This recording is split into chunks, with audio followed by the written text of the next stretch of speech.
Hello, good morning, good afternoon, or good evening, wherever you may be. Uh, Welcome to today's live webinar on impact of COVID-19 on PATA Visitor Forecast 2020 to 2024. Uh, we have two presenters. First up, we have Professor Hyun Song. He's the Associate Dean and Chair, Professor of Tourism, Mr. and Mrs. Chan Chak Fu, Professor in International Tourism in School of Hotel and Tourism Management at the Hong Kong Polytechnic University. That will be followed by a presentation from Ms. Caroline Bremner. She's the Head of Travel Research at Euromonitor International. Today's webinar is powered by the PATA Asia Pacific Visitor Forecast 2020 to 2024. Let me just first introduce myself. My name is Paul Brungan. I am the Director of Communications and External Affairs at the Pacific Asia Travel Association, and I will be your host for today. Before we get to our two presenters, I do have a couple of notes for today, so please just bear with me as we just go through these. For those of you not familiar with Zoom, you'll see at the bottom of your screen several functions. First, we have the chat function. So please use the chat function to engage with other participants. Say hello, introduce yourself. You also can talk either directly to everybody, or you can actually talk directly with individual participants. Feel free to reach out to anybody that you may know, see how they're doing during this current situation. For any questions, please do not use the chat function. There is a Q&A function, so for any questions that we have for the speakers, please submit your questions using the Q&A function as outlined below. Just another thing, another tip for people, for all of you, if you can click on my actual video, you'll see there's 3 buttons. You actually can hide the non-video views. That will make your the viewing of today's webinar easier for you to follow and more enjoyable. So besides that, that's all I have about just some of the functions of Zoom and how we'll be moving forward. Just want to quickly go through the agenda for today. So as I said, we'll have presentations from Professor Song and Ms. Bremner. But first, we'll have welcome remarks by PATA CEO, Dr. Mario Hardy, then followed by the 2 presentations. And that will close then by the Q&A, which I'll be moderating at the end of the session. So as I said, please feel free to submit your questions using the Q&A function. We will then go through as many questions as possible. We also did receive questions in advance, so we'll try to get to some of those questions as well. Many times we get a lot of these questions, so just let you guys know. Presentations will be available as well as the webinar. They'll be available, the webinar recording, they will be available next week. We will email them out to all the participants who have registered. The webinar recording will be available also on the PATA YouTube page. You can just search on YouTube PATA TV, and that will take you right to our YouTube page. Feel free to subscribe, because there you can also find previous webinars that we've held. So please do subscribe to our PATA YouTube page. Now, so that's all the housekeeping notes. So without further ado, I'm going to pass this over now to PATA CEO, Dr. Mario Hardy. Dr. Hardy, over to you. Thank you, Paul. Good afternoon, good evening, good morning, wherever you are in the world. Thank you for joining us today for the review of our forecast. And what time, in what incredible time we're actually living in at the moment.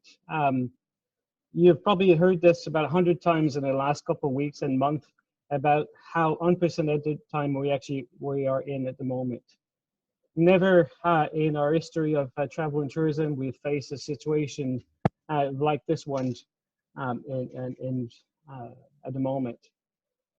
It is challenging for the entire industry as to figure out how to move forward in this current crisis at the moment.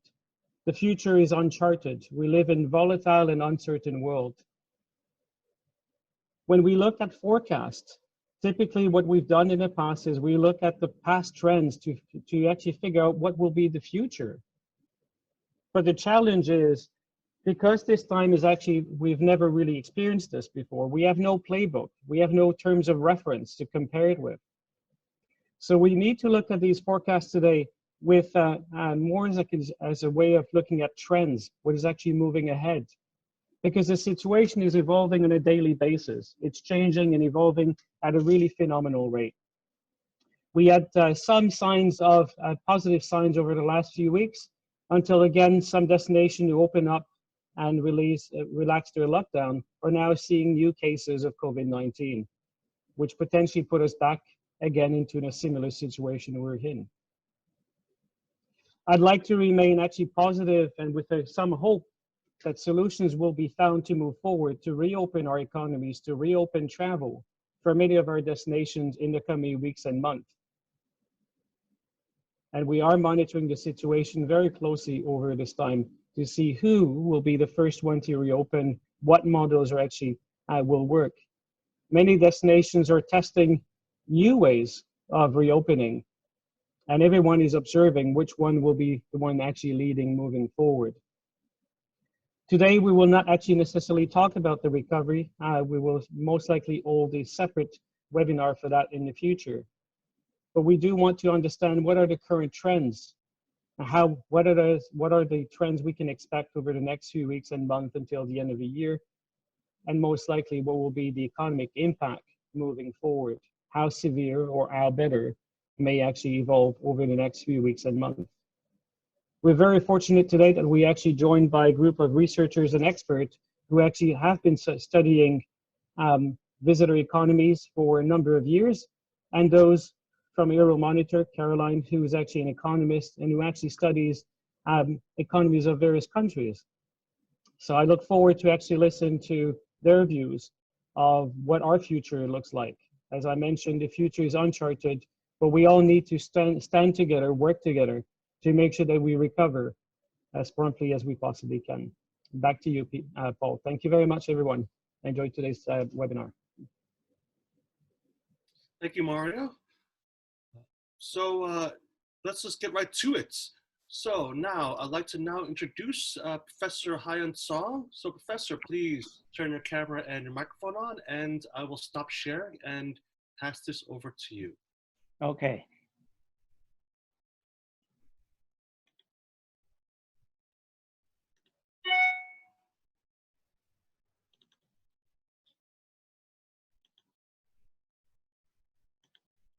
So can you see the screen now? Yes, it's perfect. Right, okay. Good afternoon, everyone from Hong Kong. I'm Professor Hyun Song from the Hong Kong Polytechnic University. I'm presenting the Asia Pacific Visitor Forecast 2020-2024 on behalf of PATA. PATA engaged the Hong Kong Polytechnic University together with colleagues from University of Surrey in the UK, University of Macau, University of Zhejiang University in China, and also Nottingham University, Ningbo in China. So we have a number of team members actually joining this webinar. Later on, they may answer your questions. So what I'm going to do today is to briefly share with you the forecast we did in December last year. So the forecast was produced December last year, but unfortunately, we are now in a difficult position where the COVID-19 has occurred since later last year. So our forecast will have to be adjusted. So today we are going to present the original forecast very briefly, only focus on the overall trend within Asia Pacific, and maybe give you a couple of examples in terms of the destination forecast. And then we'll move on to the forecast adjustment in consideration of COVID-19 impact. So this actually, the forecast has already been formally released. I guess all member states or members will be able to access these forecasts through a PATA website or other channels.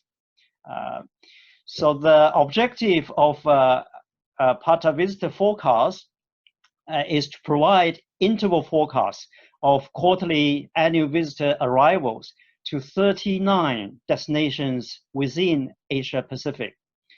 And we know every destinations will have at least 30 to 40 source market, so that we actually forecast arrivals for all these source market for each destination.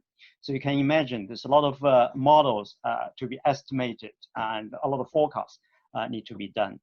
And we also provide annual interval forecasts of departures from key source market. So basically around less than 39 source annual interval forecasts of departures. We also provide annual forecasts of tourism receipts for 26 destinations in the region. So not only arrivals, but also tourist receipt.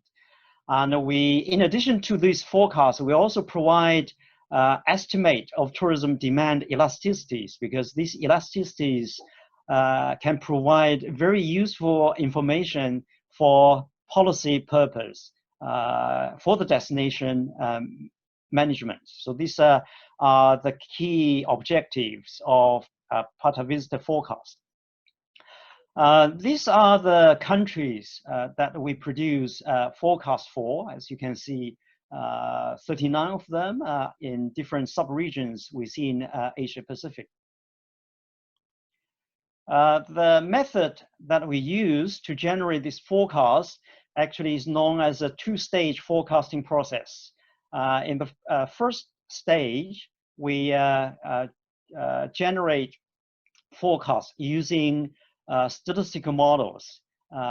Two types of statistical models. One is econometric models. One is time series models, depend on the availability of the data. So if the data on the determinants of tourism demand are available in the period that we estimate our models, we're using econometric models. If not, then we use time series models.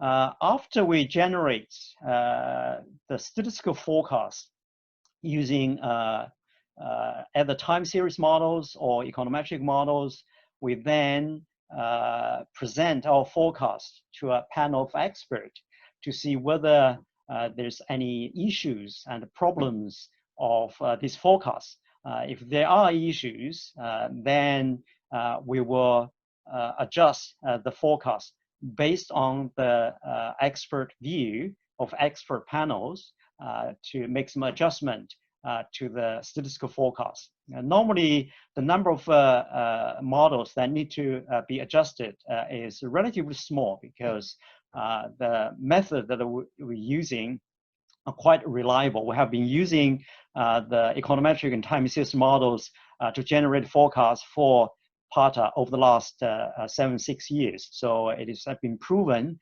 that these statistical models are quite reliable. Now I'm going to present you some overall trend of our forecast. The first diagram actually shows the total arrivals and receipt within Asia Pacific. As we can see from this diagram, the total visitor arrivals in Asia Pacific will increase from around 700 millions to 970 millions, with an average annual growth rate of 6.3% over 2020-2024.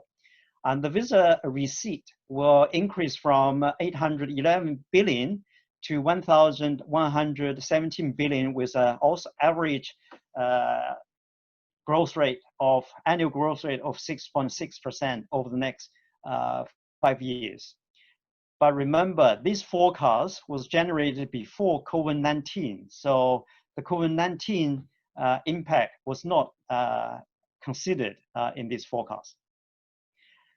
In terms of the market share of arrivals we see in Asia Pacific, we can see from this diagram, Northeast Asia will continue to dominate the inbound market in Asia Pacific, followed by Americas and also Southeast Asia. Actually, the red one in the center is Northeast Asia, and then Americas actually on the left, which represented by the blue, and then Southeast Asia actually is a lighter green on the right-hand side.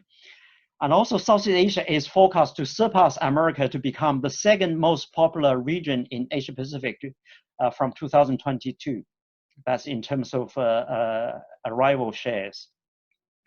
And also in terms of tourism receipt, the shares is slightly different from the previous chart. So Northeast Asia still is probably largest of tourism income earners, but then this actually situation changed from 2022. So Northeast Asia will surpass Americas to become the largest receipt earning region in Asia Pacific from 2022. But previously, Americas is the largest tourism receipt earner. Southeast Asia will maintain the third position, followed by Pacific and South Asia. And the share of South Asia is forecast to have a relatively faster growth in the next 5 years.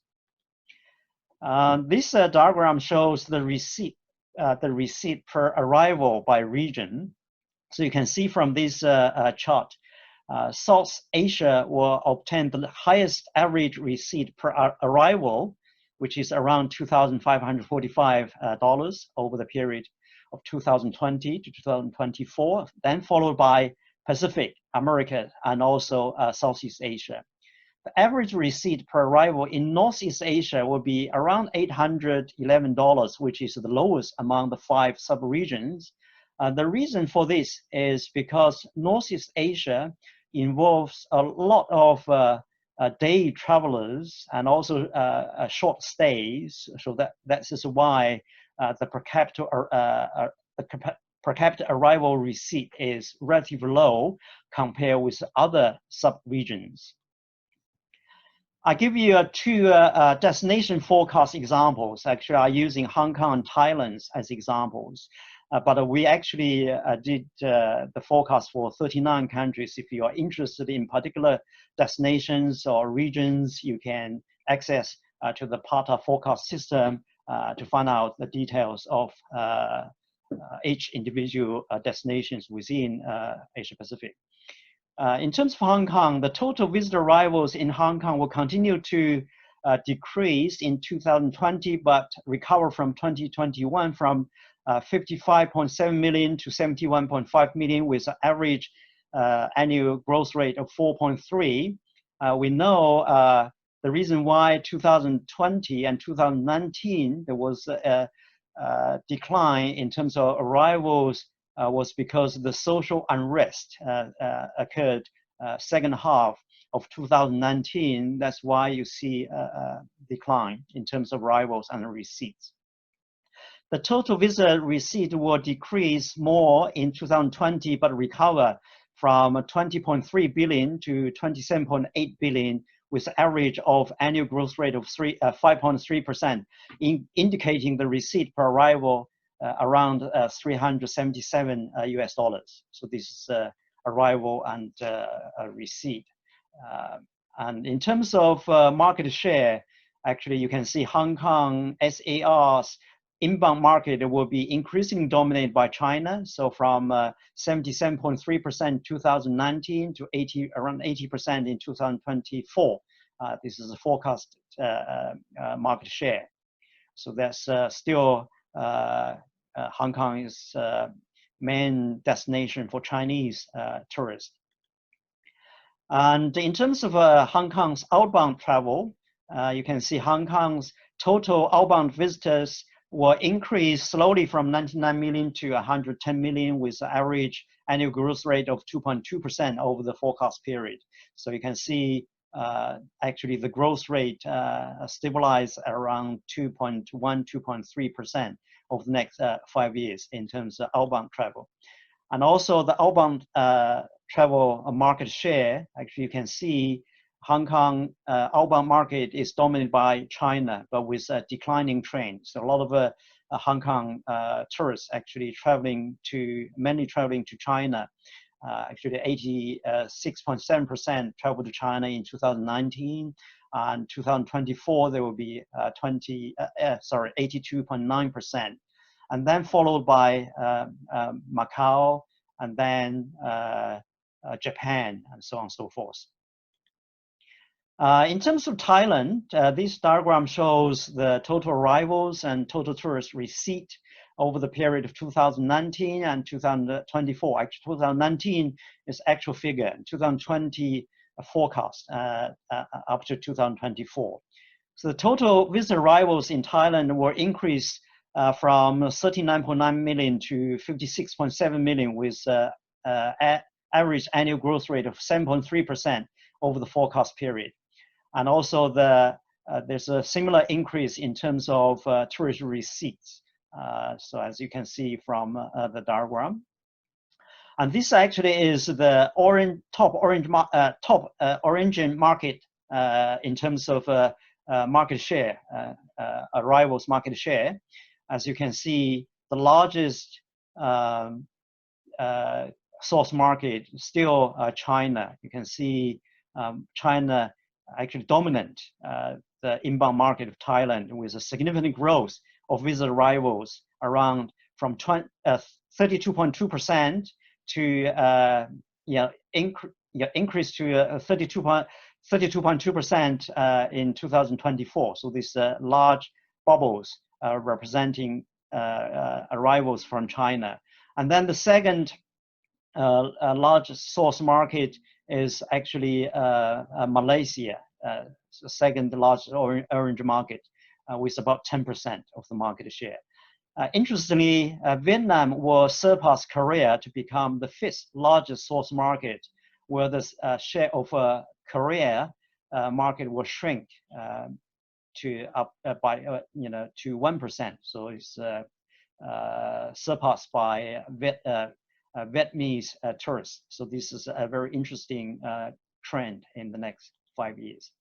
And in terms of outbound, this actually also shows the total outbound visitors from Thailand will accelerate to 10.3 million and to 18.3 million over the forecasting period.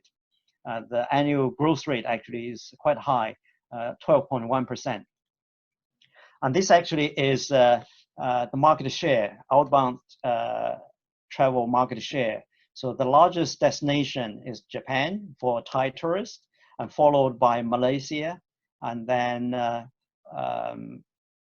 Laos, China, Korea, and Chinese Taipei. So these are the main top destinations for Thai tourists. Okay, so these actually are two examples of destination forecasts.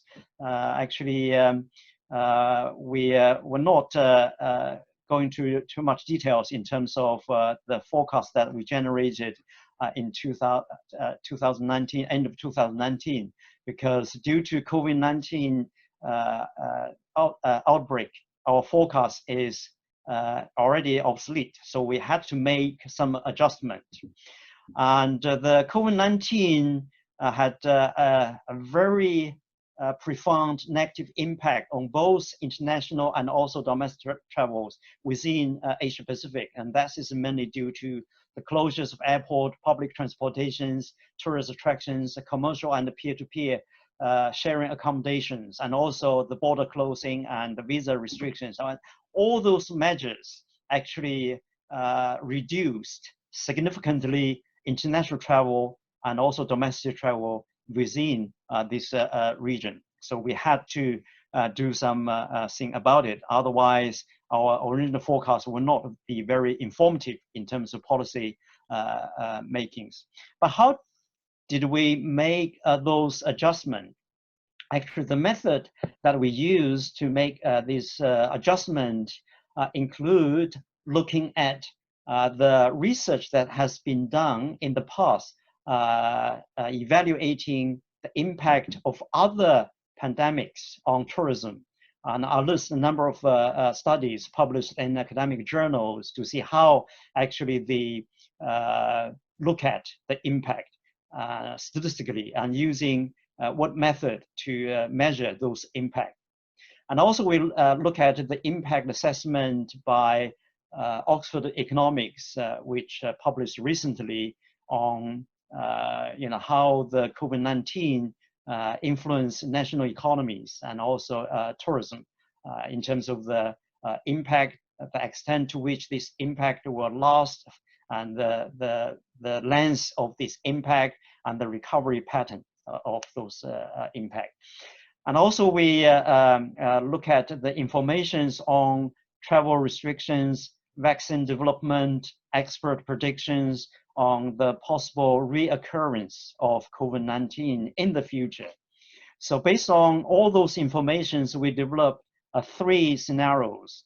The first scenario is optimistic scenario, assuming maybe the economies will gradually open and also vaccine will be developed by the end of the year or early next year, and then borders will gradually start to open up by the end of the year. And also the pessimistic scenarios is that there's no vaccine for the next 2 years, and there will be reoccurrence of the COVID-19 outbreaks over the next 1.5 years, and also other restrictions may still be imposed, so that we result a pessimistic scenario. And the most likely scenario is something in between. So we these are the 3 scenarios that we develop with a view to adjusting the forecast that we produced December last year. Okay, so this I'm also only give examples of a few countries or destinations, just to give you a taste of the adjustment. So if you are from a particular country or a destination, you are interested in your own country's forecast in consideration of COVID-19, you can access part of forecasting system to find out the details forecast adjustment for your country or your destination. So this actually is China. As you can see, the most likely scenario for 2020 in terms of the impact, there will be a 61% decline in terms of total arrivals. That will take a little bit longer time to recover. Actually, the time point of recovering to the long-term forecast trend. The forecast trend means the forecast that we generate in December. That will be third quarter 2021. In the pessimistic scenario, actually the total arrival would decline by 76%, and the recovery to the original forecast trend will be quarter 2 2022. So this is the pessimistic scenario. And of course, we have an optimistic scenario with a relatively lower decline and a quicker recovery. So this is a case of China. But if you look at the source market, and we'll also give you the arrivals figure from different source market to China, and also the rate of decline in comparison with the number in 2019. So you can see in 2020, the source market were, arrivals would decline significantly, ranging from 50 to around 60%. Where in 2021, most of them are recovered, but still there are few source market are still negative. And in 2020 were mostly recovered. And in terms of Hong Kong, so the situation is also quite severe. And the most likely scenario be 61% decline in 2020, and that the recovery to the orange trend will be third quarter 2021, and in the pessimistic scenario, 75% decline in 2020, and also the recovery to the original forecast trend will be second quarter 2020. Actually, Hong Kong's case is severe because we had two major impact. One is last year's social unrest, and then followed by COVID-19. So Hong Kong's tourists was hit very badly indeed. And also, these are the source markets number. If you can see, the arrival from mainland China would decline by 65%. And this actually is the most likely scenario. We only present most likely scenario. We didn't present the pessimistic and the optimistic scenario in the table. So this is the most likely scenario. But in 2020, all negative, and then recovery in 2021 to some extent. But 2022 will mostly recover, but still one or two in the negative source market will be in the negative area.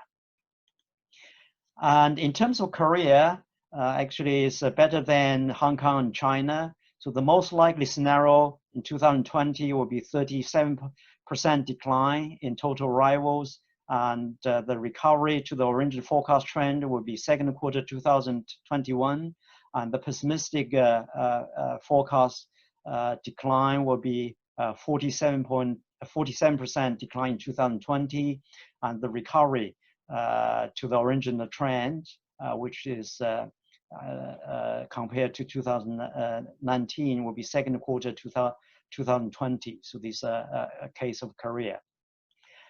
And this actually are the source market. You can see a similar pattern in terms of arrivals decline in 2020, all in the negative territory. Some of the source market recovered in 2021, and most of the all of them will recover in 2020. So these are the Korean market. In terms of Singapore, better than Korea. So the most likely scenario is around 20% decline of tourist arrivals in 2020, and the recovery to the original trend will be the second quarter 2021. And these are the source market situation. It's actually, you see all source market dropped significantly in 2020. Some of them recovered in 2021. And all will recover in 2020. So similar sort of pattern emerge. And this is Thailand, a decline, most likely scenario, arrivals will decline by around 19% in 2020, and then also recover in second quarter 2021. And the pessimistic scenario decline by 31% and recover to the original trend will be second quarter 2020.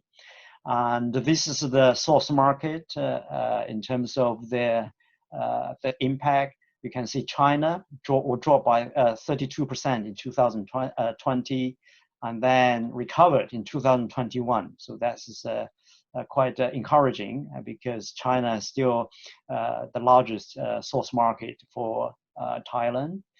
Actually, most of the source market will fully recover in 2020. So a similar type of recovering pattern. Malaysia, similar, and 32% decline, most likely scenario, 32% decline in arrivals in 2020, and then 44% decline in the pessimistic scenario. And the recovery to the original forecast trend are similar, but a little bit late in terms of recover to the original trend for the most likely scenario is quarter 3 instead of quarter 2. And these are the source market situation in terms of the impact. Okay, so you can see still China is the largest source market, and perhaps this is the largest decline in terms of arrival, 49% in 2020. So these are the source market figure for Malaysia. USA actually probably is probably the influence will be much smaller than other destinations. You can see the most likely scenario, the decline is 17%, although take a bit longer to recover to the original trend. But the declines 17%. The pessimistic scenario is 24% decline. I think this is something to do with when we did the adjustment. Actually, that was in later February, early March. The U.S. situation, COVID-19 situation, was just started. That was not actually very serious. So that's why the adjustment is a little bit lighter in terms of the impact. But we still can look at this adjustment to see whether we need to further adjustment in the future. But that's what we did in March and later February when we adjust the original forecast. And this actually are the source market. So you can see also the largest source market for United States is Canada and Mexico. So the declines by 88% or 1.6%. So it's quite low. But for the long haul market, you can see the decline is relatively large. For China, it's 39% decline. For Germany, it's 33%. France, 32%. So these are the long haul market, significant negative impact. And Australia, so most likely scenario 22%, pessimistic scenario 31%. The recovery patterns similar to other destinations. I think this Australia, and this is a source market situation in terms of the impact, negative impact. So as in terms of the overall impact is less than that of other countries. And Northeast Asia, which quite significant in terms of decline in 2020, 53% decline and 66% decline in pessimistic scenario. And the recovery patterns are similar to other destinations. I think these are the individual countries examples in terms of adjustment.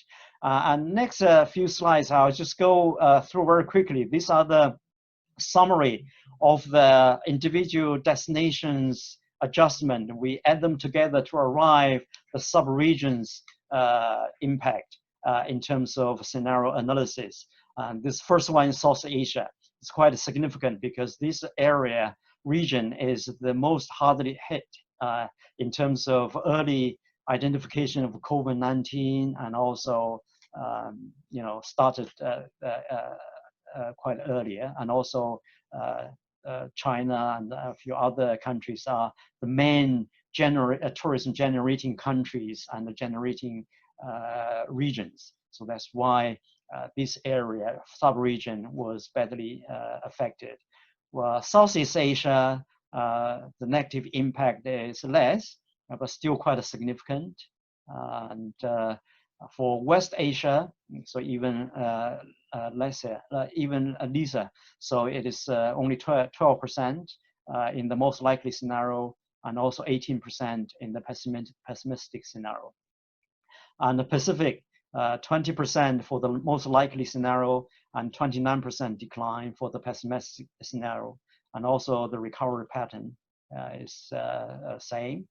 For Americas, actually it's just some of Canada and also USA. So the decline is relatively mild, but still take a bit time to recover to the original forecast. So in conclusion, in terms of our forecast, very brief, we didn't go into very details. So COVID-19 was still going, and the forecasts are likely to change. So we are not saying that all these adjustments are fixed, and because COVID-19 is still ongoing, it's very likely those forecast adjustments will change, depend on the situation of COVID-19, right?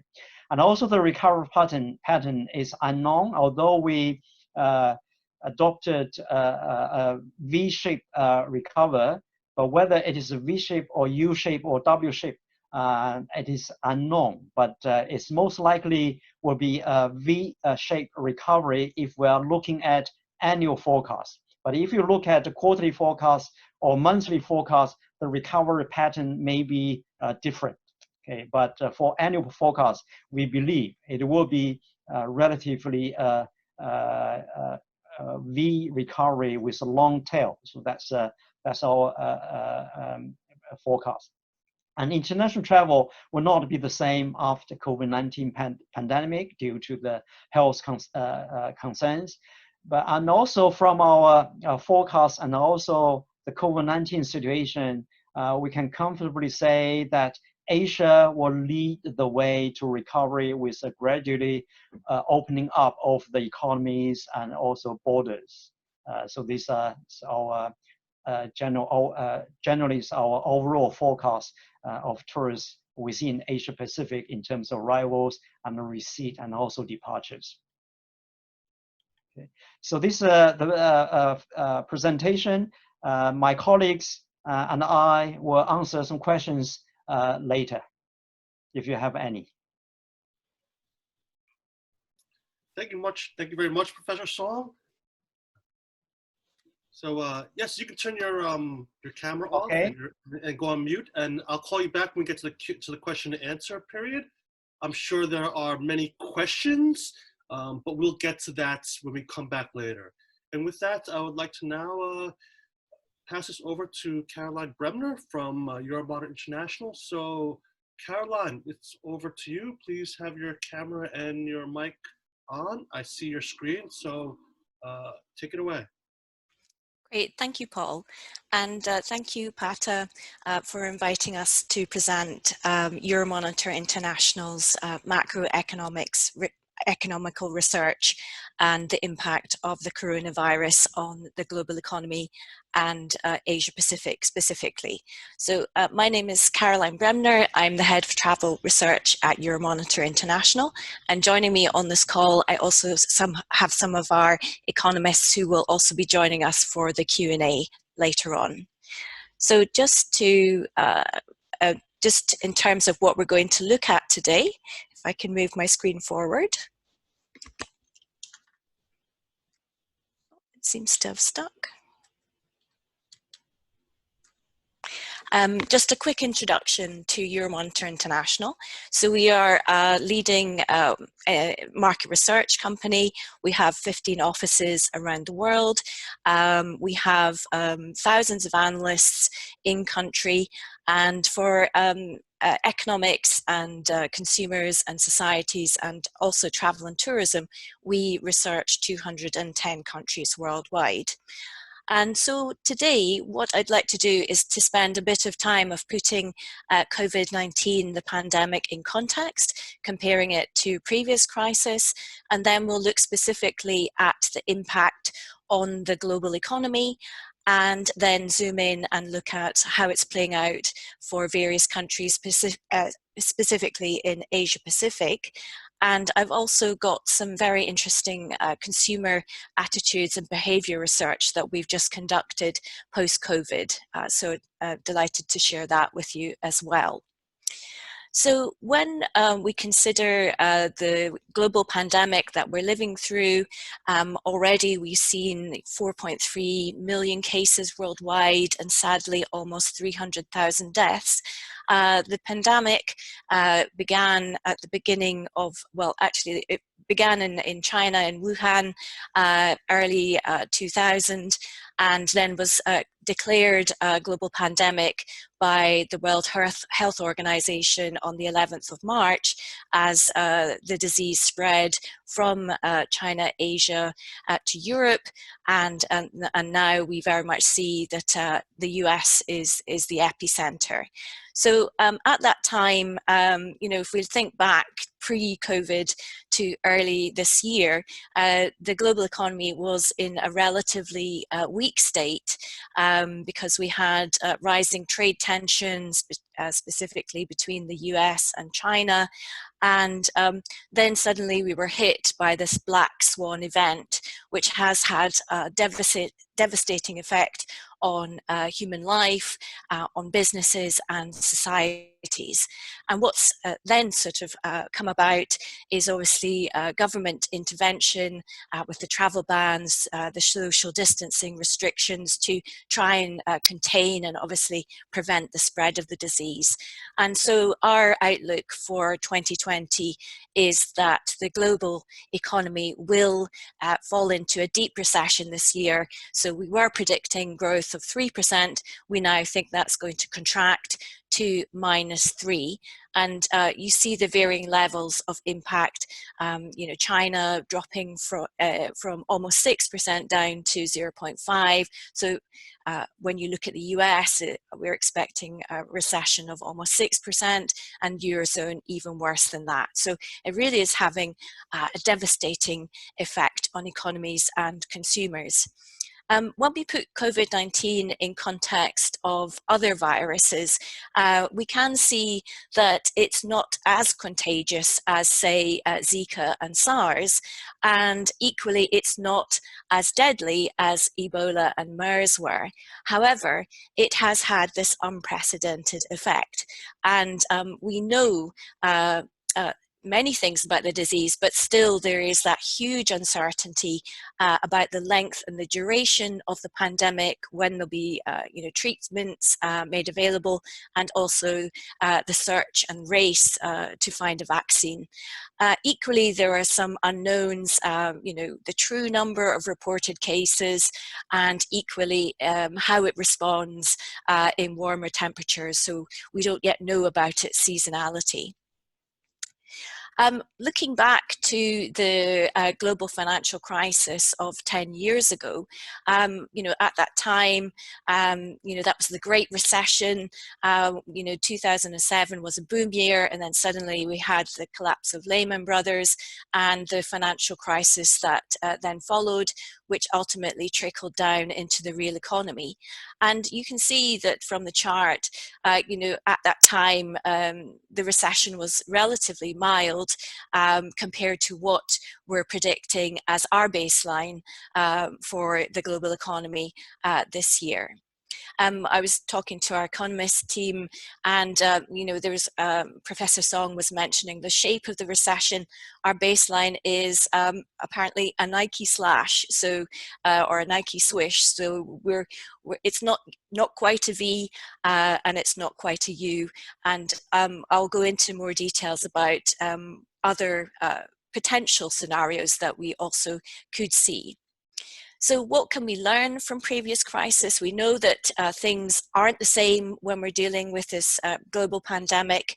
What we can learn is that uncertainty is not good for consumers, for businesses, for government. And, there is still a lot of uncertainty. We don't know the length, the duration of the pandemic, nor the subsequent economic and social impacts.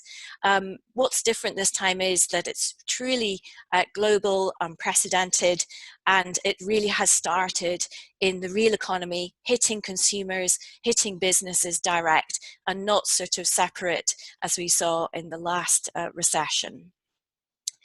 We're also going into this crisis in a relatively weaker position than we were 10 years ago.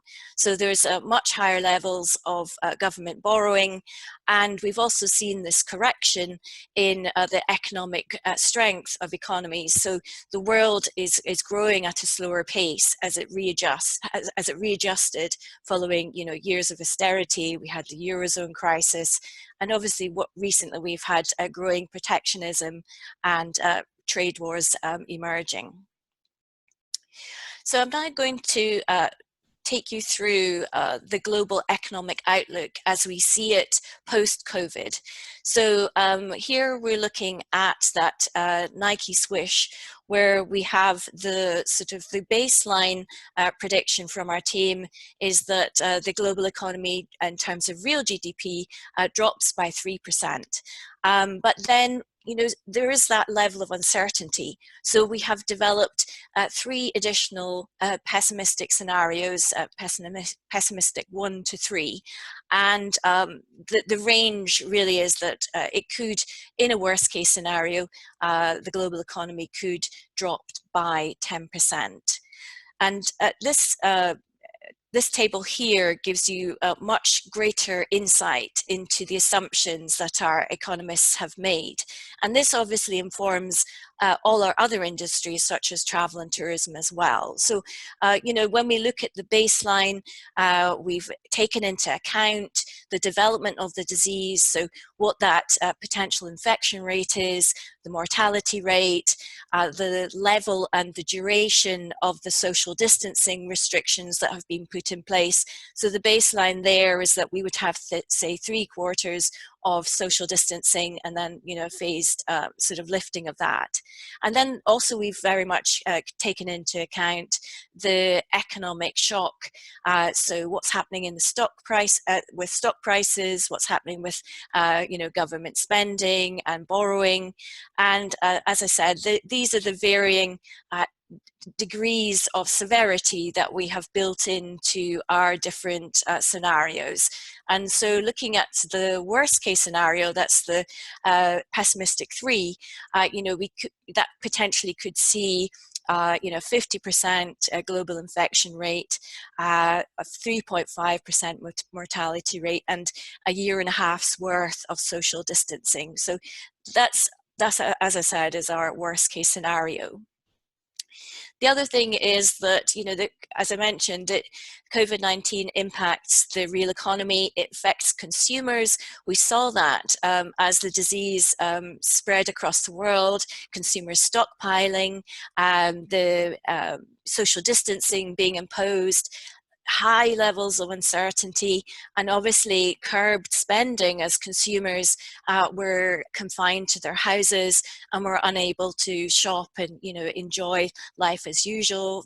We saw all the international travel bans, 100% of countries around the world imposing some form of travel restriction. So that also has a very negative impact on the supply chains, which have been highly disrupted, factories being closed, again to stop the spread of the virus. Those travel bans, very disruptive to global trade, and of course, that stockpiling and that was very challenging for manufacturers and retailers.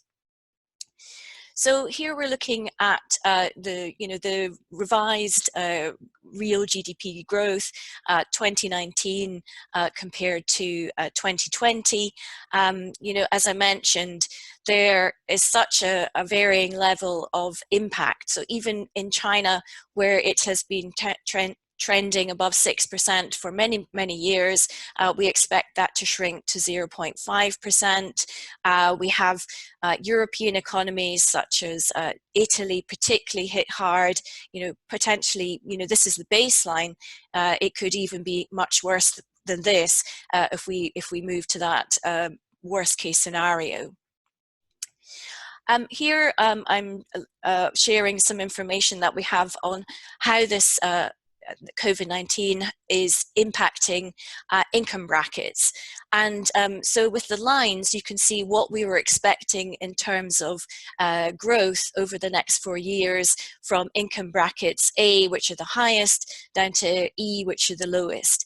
And definitely we're seeing that big squeeze. The biggest hit are those high income households, but equally at the lower end, we can see that any reduction in poverty has been stalled.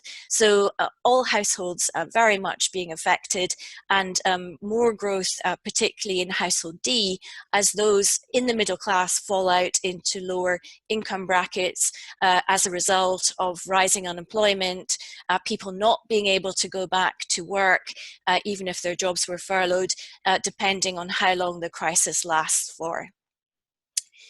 At Euromonitor, we also have a wide range of industries that we are tracking. This shows, you know, at the top of the chart, we've got the most impacted categories: luxury goods, personal accessories, apparel, and footwear. These are all highly discretionary items. And we can see that even those essential items such as food and drinks and tissue and hygiene, those categories, although positive, have actually also decelerated. So, you know, there may be some winners, but overall, there's still been a deceleration in consumer spending. So I'm now going to take you through some of those country-specific impacts. So when we're looking at the US, you know, pre-crisis, it was growing around about 2%, and now we're expecting a fall minimum of 6%.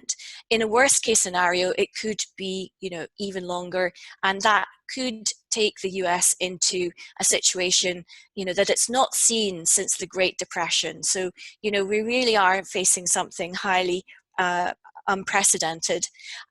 Already the US administration has rolled out its $2 trillion stimulus package, and obviously that's something that travel and tourism players are being able to tap into.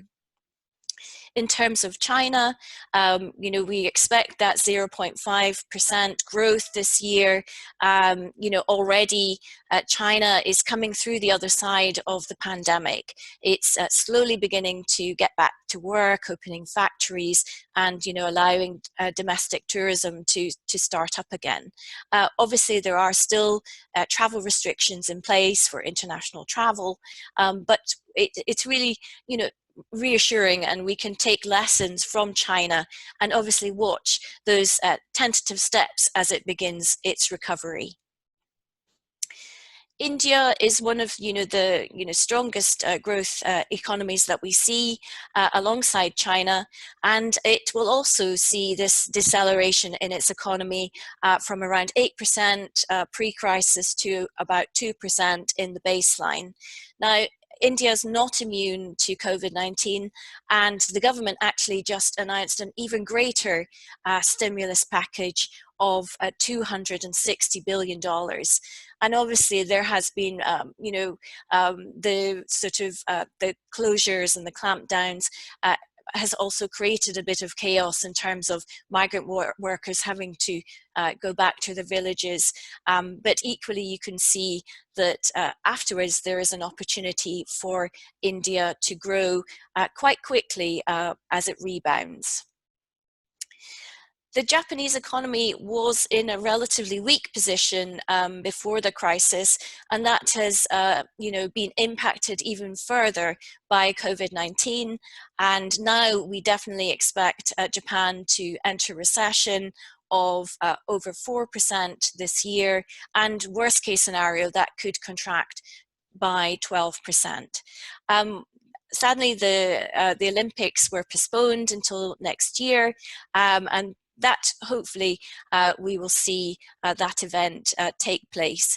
And of course, with Japan, there is the challenge of the aging population, but it is a highly digitalized society.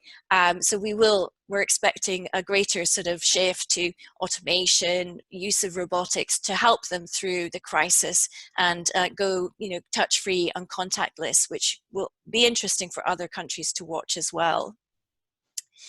Now focusing in on you know, Asia Pacific and all the PATA destinations that we are covering in the country, the destination reports.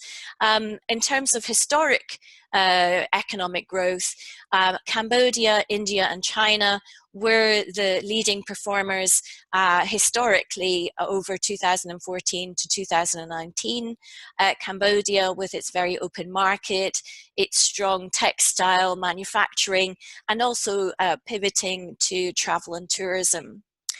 On the least performing side, we have the likes of Japan, as I mentioned, very mature, advanced market, the aging population, private consumption has been weighed down by the sales tax rise, and also Macau there, which saw contraction in its casino revenues following the clampdown by the Chinese government on corruption.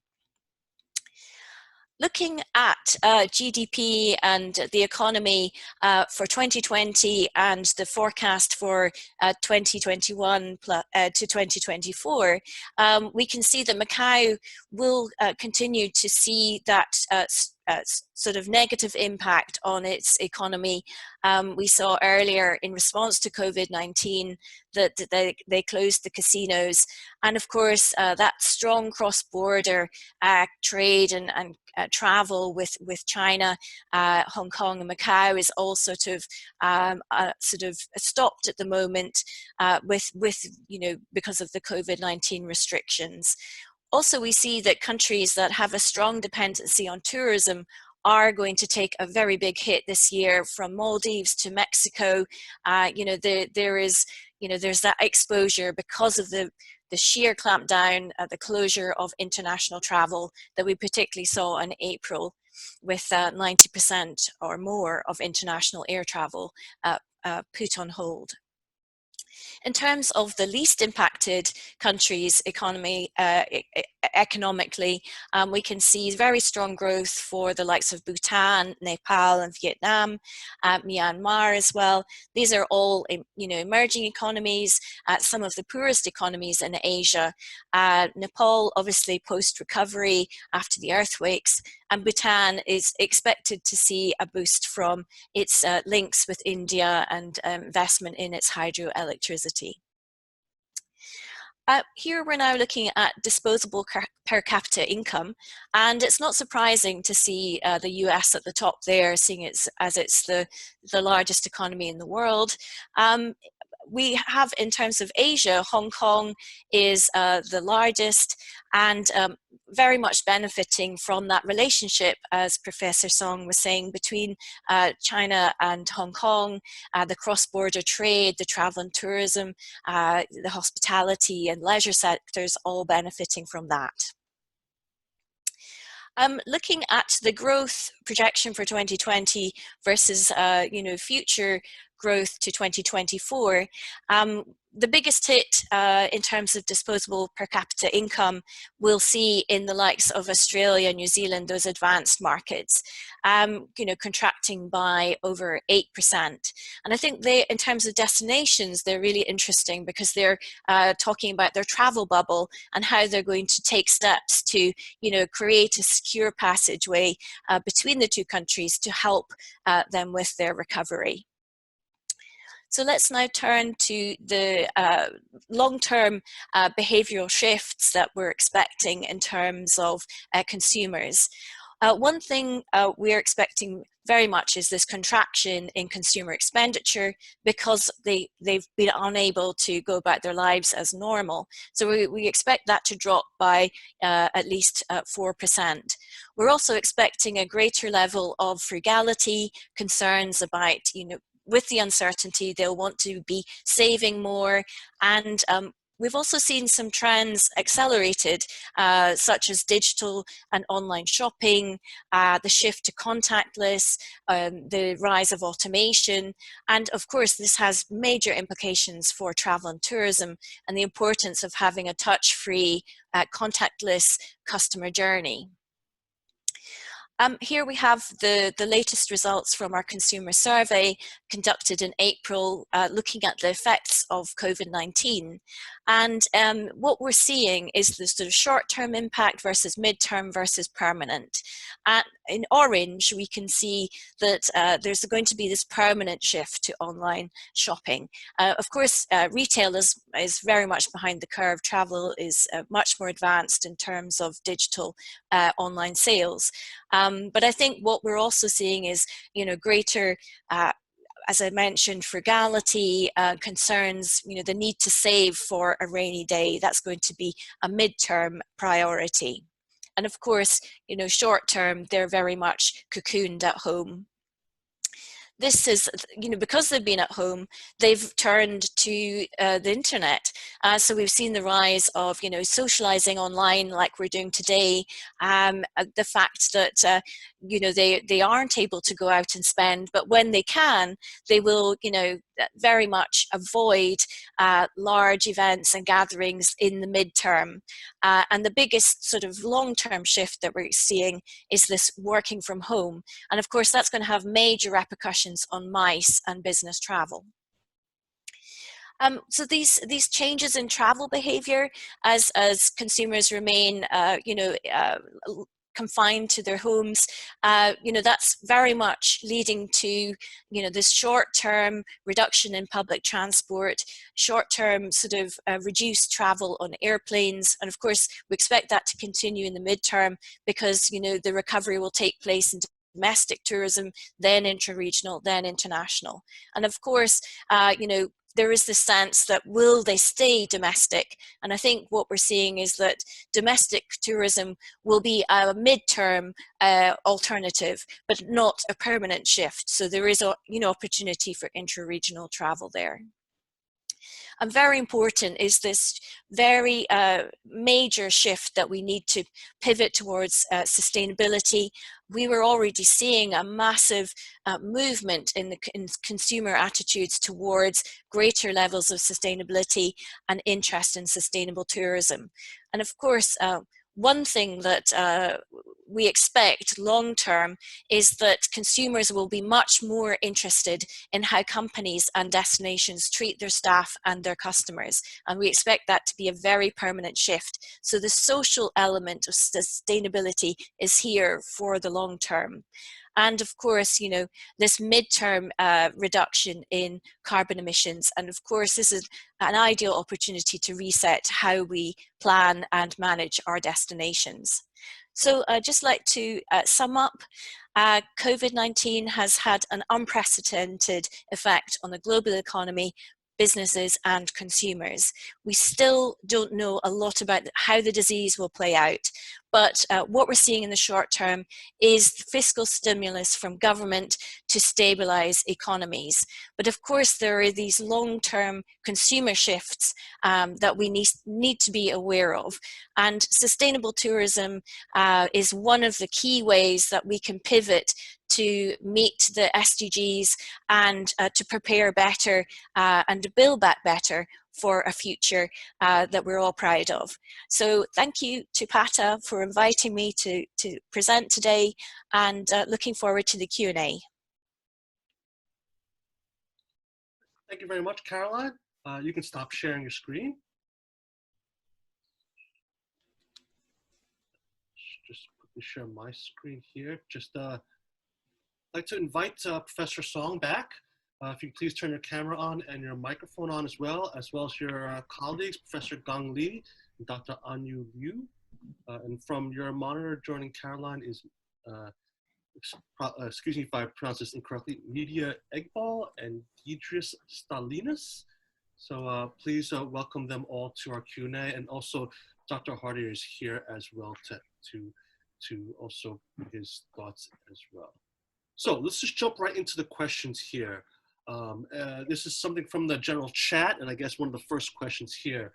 This is towards Professor Song and his team.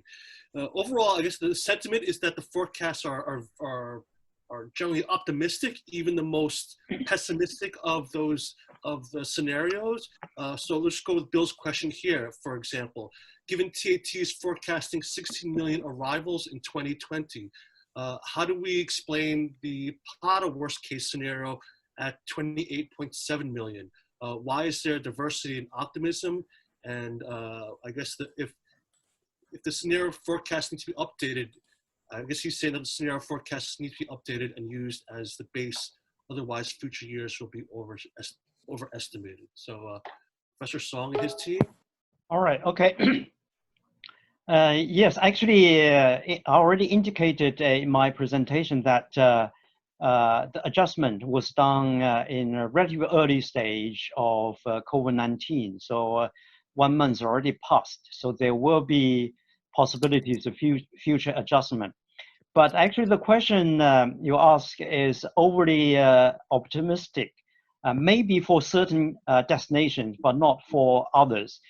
For Hong Kong and China, so because China and Hong Kong and maybe a few other Asian countries that suffered COVID-19 relatively earlier, they already somehow recovered. So I think that the forecast for these destinations will be relatively accurate, probably most likely to happen in terms of the numbers that we produce. But for other destinations where the COVID-19 started relatively late, yes, there may be a little bit over optimistic, but we will monitor the situation. If possible in the future, we will do adjustment accordingly. But I'm sure we will do another round forecast in later 2020 for the next round. So all these considerations will be fully into consideration then. I guess you also mentioned that there were some industry experts who assisted in the review of the forecast. Can you just mention who did you also besides Hong Kong Poly? I mean, what other industry experts did you have? Not only at PolyU, but a few other universities I mentioned already as quite a large team, and also we incorporate consultants for PATA. All right, I'm just going to jump to a question. This is for Caroline and her team. You know, there's been talk a lot of domestic tourism as being the first in the phase of recovery, but then how does that sort of help the economy of one's particular destination? You're not getting any money coming in, so then how is, I guess, explain what would that mean for how does that help the destination then? Well, I think it's also what we're seeing is, you know, consumers are very much sort of staying local, and it makes sense to start opening things up locally to then sort of expand nationally and then sort of regionally and then beyond. So it really depends on the makeup of each destination. But domestic tourism is a way to sort of start the path to recovery. Just jumping back here to just another question here. It's not here, but someone had asked it separately to me. Just for the forecast then, how would we use the current forecast? Even though there's adjustments probably that will need to be made. I mean, this is forecast for both Professor Song and Caroline. How would then you use those forecasts? What kind of trends would you use that to then help with your strategic planning moving forward towards recovery? So do you want me to have a go first and then Sure. Caroline? Yeah, sure. Yeah. Actually, the most important thing is to look for the trend and pattern. Of course, all forecasts were subject to uncertainty, and because some of the uncertainties we don't know in the future. So our forecast is just to serve the purpose for policy making, decision making, advising the decision makers in terms of the overall long-term trend. So when you actually in our forecast, we did the interval forecast. So we did give 90% or 95% confidence interval, but we didn't present those intervals on those slides, which I just show. But in the report, we did include the intervals. So when you make decisions, you should look at those intervals instead of based on point forecast exactly. I hope this answered this question, Caroline. Yeah, so what we do at Euromonitor, and I'm sure Media will jump in afterwards and help, but basically we have a macro model, and that looks at GDP, inflation, interest rates, and unemployment. and that's updated. At the moment, we're actually updating it every 2 weeks because things have been so fluid. But what we have seen is a bit of a stabilization, and we hear that from our clients that, you know, April 2020 was hopefully the bottoming out of the crisis. But of course, we try and build that flexibility into the model so that we can update and then our clients can review the latest view. And of course, we've built those additional scenarios from the worst case, you know, to the baseline. So that then informs our travel model as well. So Medya, anything you'd like to add? Yeah, I mean, just the fact that we've had quite a few people ask why we are revising the forecast so frequently, and that's just to stress that, as we all know, this is a really unprecedented situation. There is a huge amount of uncertainty, not just at the global economy level, but also at the specific country level. So we want to make sure that we've got the latest kind of historic data coming in and then feeding into the forecast, and that's why we're making our revisions more frequently than normal. But as Caroline said, we're expecting a period of stabilization as countries are lifting their social restrictions and lockdowns. But yeah, that doesn't mean to say that potentially if there are second spikes in the future, we might not have to kind of forecast so frequently. But I think that the idea of forecast generally is that they're not set in stone, they're subject to change, they're always evolving as the situation evolves, and it's a good guidance for what we expect to see at an economic level. I think my colleagues may also comment on the PATA forecast in terms of, I saw a couple of questions on the method, what type of models that we are using and how to make sense of this forecast. Yes, yeah. Dang or Anyu, would you want to address these questions? Let me start. Thank you, Professor Song. As Professor Song presented, we mainly used two different types of statistical models in the first stage of statistical forecasting before the expert adjustment. And the two models we selected are subject to the data availability. So we have one econometric model, which is the autoregressive distributed lag error correction model. And the other model is a time series model, which is the state space form of exponential smoothing model.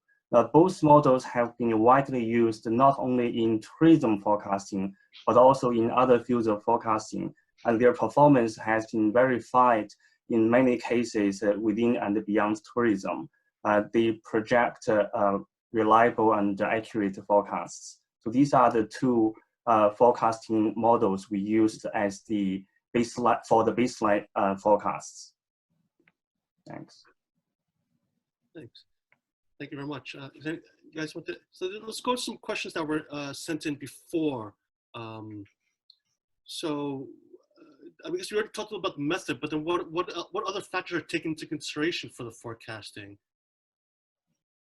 Okay, Anyu, do you want to talk about the influencing factors that incorporated in our econometric forecast? Yeah, thank you, Professor Song.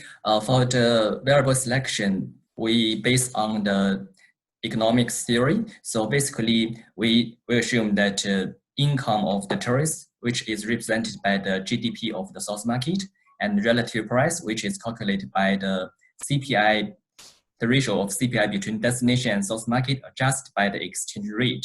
And we also include some dummy variables to measure the impact of one-off events. For example, the SARS in 2003 and also the financial crisis in 2008 and 9. So basically, these are the main determinants that we included in the econometric models. Okay. I think we're a bit over time, so I'll try to get a couple more questions here. This is a question here. It's I guess this one more is for Caroline and her team. So at the end of 2019, the industry is starting to really engage with climate emergency. Well, all the recent forecasts from IATA, PATA, and others indicate that travel and tourism will bounce back and actually accelerate with climate largely falling off the agenda. The EU is pushing a green climate first policy for industry support, but this seems atypical. How will the COVID-19 crisis impact the climate agenda in Asian travel and tourism? Well, I think there's a sense when we talk to destinations around the world, you know, whether it's in Asia or the Caribbean or in Europe, that there's a sense that you know, we've had this sort of pause on travel and tourism, and there's a chance for a rethink in how we do things. And definitely, what we're seeing with post-COVID, that it's not business as usual. We can't go back to the old ways. And we have to be very careful because we have seen that destinations have benefited from less tourists, particularly where there was overcrowding and over-tourism. So there is a chance to reset and to actually accelerate that focus on sustainability. And we were very much seeing consumer interest rising and rising in terms of sustainability, their concerns about climate change. And so there is an enormous wave of pressure coming. Okay, at the moment, the focus is on health, but the health crisis is colliding with the climate crisis. And we have this enormous, amazing, once-in-a-lifetime opportunity to really put sustainable tourism on the agenda and make it the way that we, you know, achieve recovery and success over the long term and make sure that we take communities with us. So for me, actually, what's happening in Europe, we should be looking at that in terms of their focus on the green recovery, but also we should be emulating and embracing sustainability and the SDGs right from the go-get. Yeah, and just to add to that, a trend that we're seeing on the consumer side is, as Caroline said, sustainability might have just been put on pause as the health angle becomes more important, but a lot of consumers are very interested in companies that are shifting their strategies to purpose over profit. So the social sustainability side, or the importance of the kind of impact on people, if companies can prove that they're interested in purpose over profits during this short-term crisis, a lot of consumers will reward that for them during the recovery period, and then those companies can go on to incorporate the sustainability angle again. So it's not out of the consumer mindset, it's just on pause, but consumers will very much be looking to get back to the kind of sustainability and purpose over profit perspective for many companies. I think we've got time to take a couple more questions. Just for both of you guys, I mean, in sort of your forecasting, has you've taken traveler sentiment in any account in any of these scenarios, and other factors, reduced airline capacity, restrictions on countries, has that been considered in any of the data that's been shown today? Professor Song? Yeah, okay. Probably I have go first, and then Gang maybe supplements. Yeah. In terms of build those scenarios, I indicate that we considered the past research in terms of recovery pattern of pandemics, especially public health pandemics, and we also considered other research in terms of economic recovery amid COVID-19, especially tourism is closely related to the income of consumers. And during this period, actually, I saw one or two questions that relate to the income of consumers, because lockdown, because pandemic, they lost their job, they will not be able to earn any income. How could they travel in the future? Yes, those actually possible influences has been considered in our adjustment in terms of setting up those scenarios. And again, our colleagues previously already explained, forecasts need to be adjusted when the situation evolves over time. So it is not actually fixed at this point of time. When things getting worse, actually, there will still be more adjustment need to be done. Did your colleague want to, Professor Gang? Yeah, as Professor Song mentioned, yes, we took consideration of a number of factors. Some of them are qualitative factors, some can be quantifiable, can be built into the quantitative assessment. So in our expert adjustment stage, we took consideration of the whole range of factors, and some can be quantified, some cannot. But these are all taken into consideration when we are doing the adjustment and building the scenarios. Yeah. Okay. Thank you very much. You know, we're way over time, so I kind of want to wrap it up here. Just want to leave, just allow you guys to say any last words, any last thoughts before we close up the session. I guess Caroline, if you want to go first, if you have any last things you want to, just to let the participants know, anything that they should, what major takeaways that they should have coming out of today's webinar? I would just say that I know this is an unprecedented crisis, but it is a once-in-a-lifetime opportunity to build back better. And, you know, as has been discussed, you know, putting people above profit and building with purpose. So it does feel like, you know, we have this chance to reset and rethink how we move forward together. Thank you very much. I like that term, reset and rethink. And Professor Song, any last words that you want to leave to the participants? Any major things that they should be considered when they finish today's webinar? Okay. Although we have three scenarios constructed, but personally, I'm very optimistic in terms of a future trend of tourism. I think the COVID-19 situation in Asia is getting much better, and people, especially domestic tourists, started to travel within countries and destinations, and this will actually further pull international travel into their destinations once the economy and the borders the close are lifted. So I'm very optimistic in terms of recovery. So be hopeful. Well, thank you very much, Professor Song. And thank you very much to all our speakers and of course all our colleagues who've joined us to help answer the questions. So I will say goodbye to the speakers, and actually I will invite Mario to just have some closing remarks before we end today's webinar. So Mario, I will pass this over to you, and the other speakers can turn off their video and go on mute as well. So Mario, over to you. Yep, thank you. Thank you, Paul. Thank you, everyone, for joining today. Thanks for the expert group and speakers for sharing their point of views and their comments today and explain to us actually how they proceeded in building this forecast.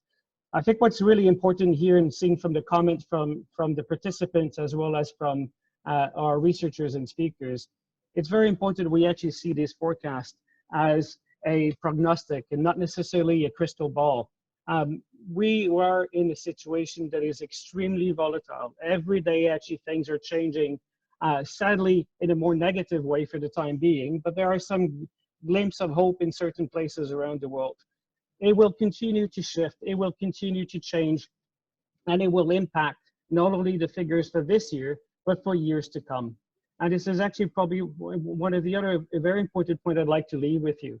This is not final figures. We will actually produce more regular updates as it is needed because of the volatility of the situation.